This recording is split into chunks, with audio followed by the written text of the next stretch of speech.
আজকে আমার রান্নাঘরে হবে চিকেন ভর্তা। এর জন্য সবার প্রথমে কড়াইতে জল গরম করে দিয়ে দিতে হবে গোটা গরম মশলা, তেজপাতা।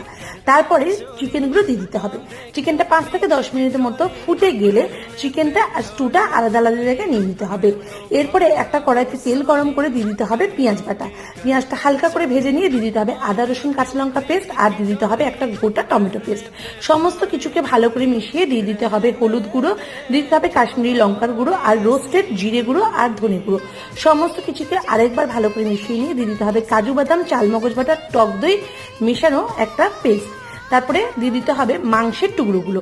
সমস্ত কিছুকে আরো একবার ভালো করে নেড়ে চেড়ে দিয়ে দেবো চিকেন স্টুটা। সব কিছু একটুখানি ফুটে গেলেই রেডি হয়ে যাবে আমাদের চিকেন ভর্তা। আর ওপর দিয়ে দিয়ে দেবো সেদ্ধ করা ডিম, দিলেই রেডি।